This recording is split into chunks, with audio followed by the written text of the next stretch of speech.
बिस्मिल्लाहिर्रहमानिर्रहीम। अस्सलामुअलैकुम। मैं हूँ आपका भाई अब्बास हमदानी। आज का हमारा टॉपिक है मजहबी अजारादार या उलमाए सू। दोस्तों, आखिरी मुसल्लह आज़म के ज़हूर पर नूर के वक्त बाज़ नाम नहाद मजहबी उलमा अपने गलत इत्क़ादात की बिना पर आपकी मुखालफत पर कमर बस्ता होंगे। बाज़ दीगर शैतानी उलमाए सू अपने मादी मुफादात के हसूल की खातर अजीम तरीन खुदाई रहनुमा की हमायत भी करेंगे। इनकी सिर्फ ये ख्वाहिश होगी कि हुकूमत इलाहिया के क़याम के बाद आला ओहदे और दौलत हासिल कर सकें।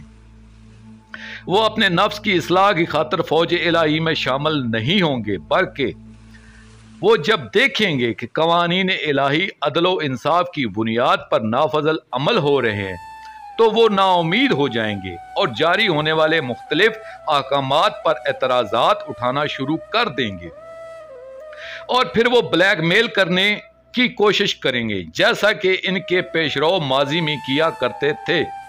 इस दौरान अजीम तरीन रहनुमा अदलो इंसाफ की खातर खुदाई कवानीन का नफाज जारी रखेंगे। इस वक्त तक हक के मुखालफ अनासर मंजर आम पर आ जाएंगे। बस खुदावंद का कलाम इनके लिए हुक्म पर हुक्म, हुक्म पर हुक्म, कानून पर कानून, कानून पर कानून, थोड़ा यहाँ थोड़ा वहां होगा, ताकि वो चले जाएं और पीछे गिरें और शिकस्त खाएं और दाम में फंसें और गिरफ्तार हों। यसा बाब 28 आयत नंबर 13। मज़कूरा उलमाए सू अजीम तरीन रहनुमा के पास जाएंगे और कहेंगे, ए फर्जंदे रसूल पाक सल्लल्लाहु अलैहि वसल्लम, हमें आपकी ज़रूरत नहीं है। बराए मेहरबानी आप वहां चले जाएं जहां से तशरीफ लाए हैं। वह आपके किए गए फैसलों पर कुरान और दीगर मजहबी कुतब के हवालों से बहस करने की कोशिश करेंगे। फिर वो अजीम तरीन रहनुमा के किए गए फैसलों को खिलाफ फिक्का व कानून इस्लाम होने का फतवा देंगे। नतीजा वही होगा जो नबी यर्मिया अलैहिस्सलाम ने बताया था, और मैंने इन लोगों को जो गौ दुम दाढ़ी रखते हैं हर तरफ हवा में परांगदा करूंगा और मैं इन पर हर तरफ से आफत लाऊंगा। खुदावंद फरमाता है, यर्मिया बाब 49 आयत नंबर 32। ये उलमाए सू अजीम तरीन रहनुमा के कत्ल का फतवा जारी करेंगे, जिसकी वजह से इन सब को तय कर दिया जाएगा। इस्लामी कुतब बताती हैं कि हक की मुखालफत की बिना पर 12,000 से 80,000 तक उलमाए सू कत्ल किए जाएंगे। इनकी सही तादाद खुदा ही बेहतर जानता है। बहरहाल जो कोई भी हक को ब्लैकमेल करने की कोशिश करेगा या हक को तस्लीम न करेगा तो नुमाइंदा इलाही इसे खत्म कर देंगे। इन उलमाए सू के पैरोकार और मददगार भी इस मुकद्दर से दो चार होंगे, क्योंकि इनका जुर्म भी उलमाए सू से कम न होगा। हजरत ईसा अलैहिस्सलाम फरमाते हैं कि जो लोग हक ताला के नए कवानीन को जुटलाते हैं और पंचायती उलमा के कहने को दुरुस्त और सच मानते हैं, वो एक तरह से आम आदमी को मासूम और गुनाह से महफूज और पाक हस्ती जैसा मानते हैं। बस दरअसल वो हक ताला की सच्चाई और हकानियत की नफी करते हैं। बरनबास की इंजील।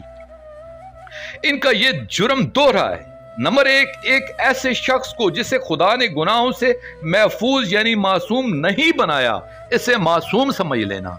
नंबर 2, एक मासूम हस्ती को गैर मासूम समझना।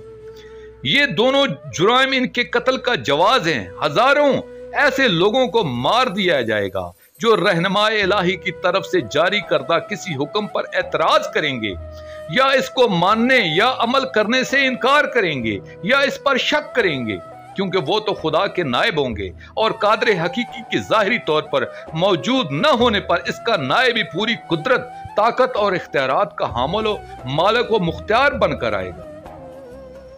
दोस्तों, आखिर में मैं शुक्रिया अदा करूंगा अपने मुर्शिद करीम सैयद मोहम्मद जाफर ज़मान नकवी अल बुखारी सरकार का।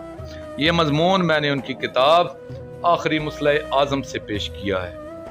दोस्तों, आखिर में पाक शहनशाह की बारगाह में दुआ करेंगे, अल्लाह जल या साहिब कमीज़ इसहाक, या साहिब कमीज़ याकूब, یا صاحب کمیز یوسف، یا صاحب کمیز الرسول صلی اللہ علیہ وآلہ وسلم، اجر اللہ تعالی فرجک وصلوات اللہ علیکہ، یا رب محمد وآل محمد صلی اللہ محمد وآل محمد وأجل فرج آل محمد صلی اللہ علیہ وآلہ وسلم۔